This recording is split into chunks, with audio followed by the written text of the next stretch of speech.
मित्रांनो नमस्कार. मी मिलिंद जाधव TV10.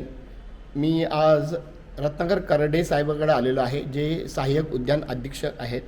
आपण त्यांना जे झाडं कापली जातात पुण्यामध्ये आणि जवळच्या किंवा त्या आपल्या अखत्यारीखाली, तर त्याच्यामध्ये जे काय पूर्ण प्रोसेस आहेत त्याबद्दलचा जो नागरिकांमध्ये संभ्रम आहे तो आपण दूर करायचा प्रयत्न करणार आहोत. आपल्या समोर आता आहेत श्री रत्नाकर करडे सर, जे सहाय्यक उद्यान अधीक्षक आहेत. सर, माझा पहिला प्रश्न हा आहे की जे झाडांना आपण परमिशन देतो, तर हे परमिशन देणं आणि तिकडे जाऊन बघणं ह्याची प्रोसेस आणि अधिकार कुणाकडे आहेत? आता आहे ना, कसं झालेलं आहे, आपलं पुणे महापालिका क्षेत्रामध्ये महाराष्ट्र नागरिक क्षेत्र झाडांचे संरक्षण व जतन अधिनियम 1975 लागू झालेला आहे. त्यानुसार प्रायव्हेट प्रॉपर्टी असो किंवा सरकारी जागेतले वृक्ष असू देत, प्रत्येक गोष्टीसाठी आता पुणे महापालिकेमध्ये वृक्ष प्राधिकरण समिती स्थापित झालेली आहे. त्या समितीचे अध्यक्ष सध्या आपले आयुक्त साहेब आहेत आणि ते प्रशासक आहेत आत्ता. तर त्या समितीकडं वृक्ष पूर्ण काढणे, पुनरोपण करण्याबाबत आपण परवानगीकरिता पाठवत असतो. आणि सर्व खाजगी मिळकत असू दे किंवा सरकारी जागेवरचं असू दे, का सरकारी बरेचसे इंजिनियर असतात, मोठे मोठे प्रकल्प असतात, प्रत्येक आपण प्रकरण मान्यतेकरता समितीपुढं सादर करतो. समिती त्यामध्ये निर्णय घेते की खरंच बाबा हे वृक्ष काढणं आवश्यक आहे का. ह्याच्यामध्ये खातं शिफारस करत असतं. ह्याच्यामध्ये तज्ज्ञ समितीमार्फत आपण त्यांचा अहवाल घेतो की वृक्ष काढणं आवश्यक आहे किंवा कसं.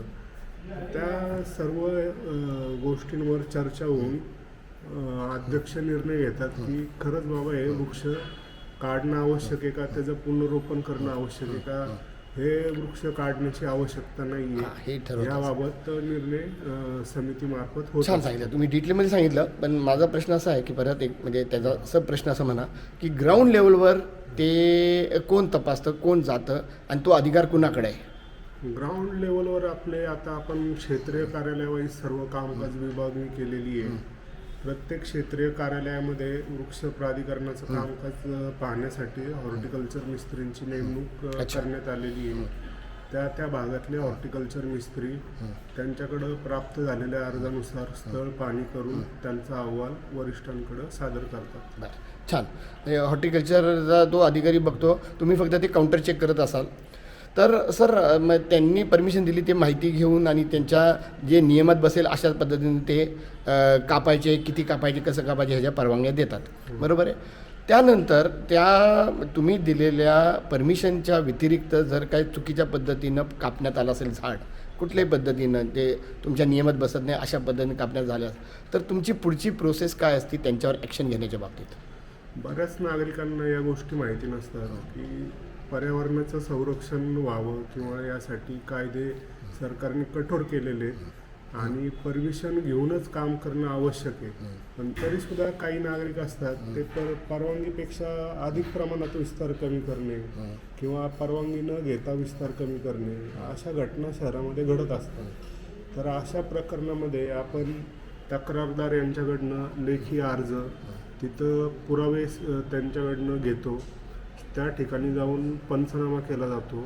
त्यांची पंचांची साक्ष, 2 साक्षीदारांची साक्ष नोंदवली जाते आणि सर्व प्रकरण आपण हे प्रथम वर्ग न्यायदंडाधिकारी यांच्याकडे फौजदारी खटला स्वरूपात आपण दाखल करतो. वा, हां सर, आता त्याच्यामध्ये मला 2 प्रश्न विचारायचे. एक तर तक्रार तुमच्याकडे येते आणि त्याप्रमाणे तुम्ही कारवाई करता, आणि दुसरं तुम्ही परमिशन दिल्यानंतर तुमचे अधिकारी सुमोटो, ज्याला म्हणताना स्वतःहून कधी त्या कापले, किती कापले याच्यामध्ये जाता का, आणि त्याची प्रोसेस काय असते, म्हणजे तुमचे जबाबदाऱ्या कधीपर्यंत असतात का तुम्ही फक्त तक्रारदार आलं तरच त्याच्यावर हे करता? जबाबदारी असं नाही. आता कसं आहे, पर्यावरणाचं रक्षण करणं ही फक्त अधिकाऱ्यांची जबाबदारी नाही सर, प्रत्येक नागरिकांनी ह्याच्यात सहभागी होणं आवश्यक आहे. अगदी बरोबर. आणि जर एखाद्याने परवानगी पत्रापेक्षा जास्त प्रमाणात काम केलं असेल तर आपण तिथं पंचनामा करून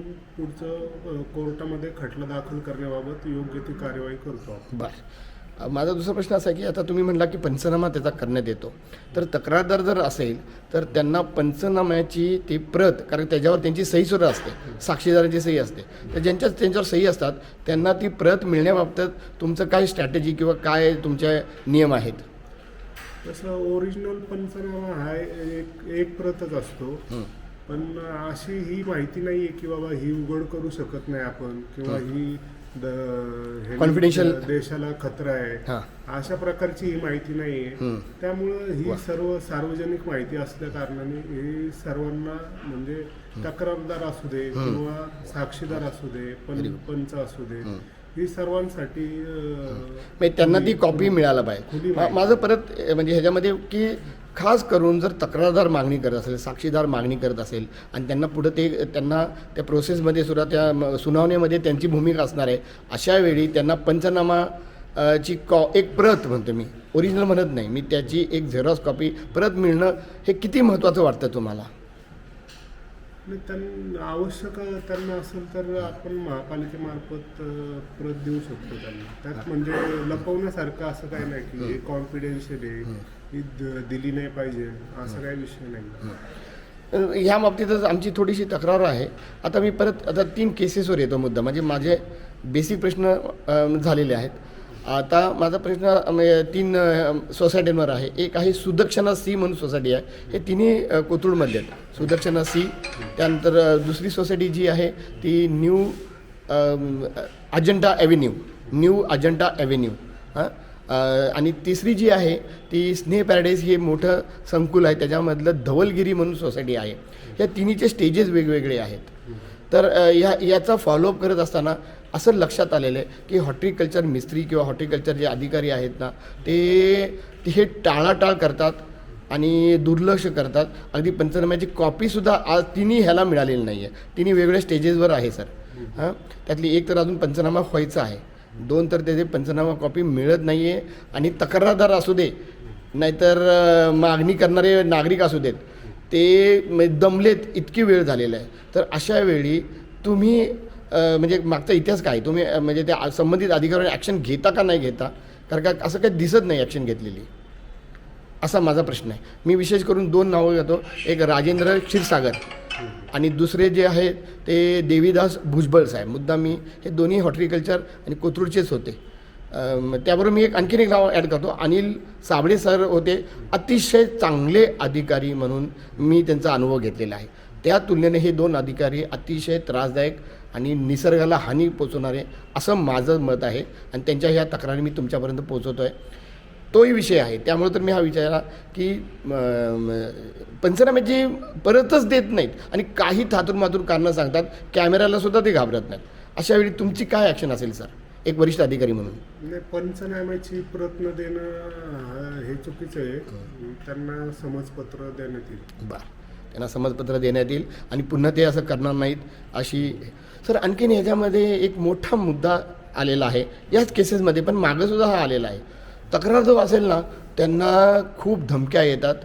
आता एक विषय तुमच्या ह्याच्यामधला नाही आहे की जे सो कॉल्ड म्हणजे नगरसेवक वगैरे जे असतात, म्हणजे एरियामधले अगदी पॉलिटिकल, त्यांचा खूप इंटरफेरन्स असतो. ह्याच्याबद्दल मी जास्त बोलत नाही, पण कमीत कमी तुमचे अधिकारी तरी हे प्रेशर न घेतात, त्यांनी जे तक्रारदार आहे त्याचे केलं पाहिजे, आणि त्यांनी नाव डिस्क्लोज करायला नाही पाहिजे. तक्रारदाराचं नाव डिस्क्लोज त्यांच्याकडनं व्हायला नाही पाहिजे. तर ह्याचा म्हणजे याचा विरोधात काम होतं आहे आत्ता तरी, असं मी म्हणतो आहे. तुमच्यापर्यंत ही कल्पना देईन, पण याच्याबद्दल संदर्भात तुम्ही स्वतः म्हणजे तुमच्यावर सुद्धा प्रेशर येत असावं एक वरिष्ठ अधिकारी म्हणून, की एखादं चुकले तर आम्हाला म्हणजे ते रफादफा ज्याला म्हणतात ना तसं करा वगैरे. तर याच्याबद्दलचा तुमचा अनुभव काय सर, अगदी स्पष्टपणे सांगा तुमचा अनुभव.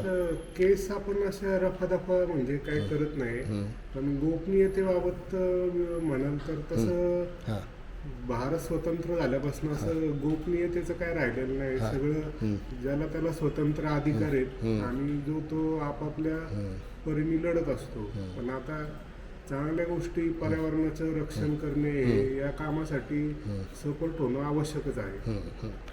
आता मी परत कॅमेऱ्यावर नावाचे सांगतो, जे धवलगिरी जे आहे ना, त्याची तक्रारदार ज्या होत्या ना, त्या डॉक्टर नाईक निंबाळकर ह्या होत्या. त्यांना त्यांच्या सोसायटीतले म्हणजे ज्यांच्याविरुद्ध तक्रार होती त्यांचाही त्रास व्हायला लागलेला आहे. आणि विशेष करून देवीदास भुजबळांची ह्याच्यामध्ये खूप भूमिका आहे की ते त्यांना मार्ग सांगतात की यांच्याकडनं तक्रार मागं घ्यायला लावा. हे मला माझ्याकडं काल रेकॉर्डवर मी सांगतो माझ्याकडं आलेलं आहे. आता सर मी आणखीन एक मी सांगतो सर, ही सिरियसली घ्या सर. ह्या 3 केसेसमधले 2 केसेसमध्ये मी एकामध्ये तर मी स्वतः माझ्या सोसायटीचा आहे, एक पत्रकार किंवा एक म्हणजे समाजात म्हणजे ओळख असलेला माणूस म्हणजे असा आहे, त्याच्या बाबतीतही असं होतं आहे. आणि एका केसमध्ये तर वकील आहे राजेंद्र अग्रवाल म्हणून, त्यांच्या बाबतीतसुद्धा त्यांना पंचनामाची कॉपी दिली जात नाही आहे. तर याच्यावर फक्त लक्ष द्यावं आणि तुमच्यासारख्या चांगल्या अधिकाऱ्यांचं ह्या खालच्या अधिकाऱ्यामुळे, कनिष्ठ अधिकाऱ्यामुळे नाव खराब होऊ नये. अशोक घोरपडे साहेबांचं सुद्धा नाव खूप चांगलं आहे, त्यांचंही नाव खराब होऊ नये अशी माझी प्रामाणिक इच्छा आहे. सर आणखीन तुम्हाला म्हणजे झाडांच्या बाबतीत शेवटचं तुम्हाला नागरिकांना काही सांगायचं असेल तर ते तुम्ही सांगू शकता थोडक्यात. अशा जर काही अनधिकृत घटना वृक्षतोडीच्या जर आढळत असतील तर आपलं क्षेत्रीय कार्यालयामध्ये आपण तक्रार अर्ज पुराव्यासह दाखल करू शकता. त्यावर योग्य ती कार्यवाही करण्यात येईल. पुढची संबंधित अधिकाऱ्याची स्वतः तक्रारी तुम्ही ते एंटरटेन करणार तुम्ही. हो. ओके सर, धन्यवाद सर. TV10ला चांगली माहिती दिल्याबद्दल आपले शतशः आभार.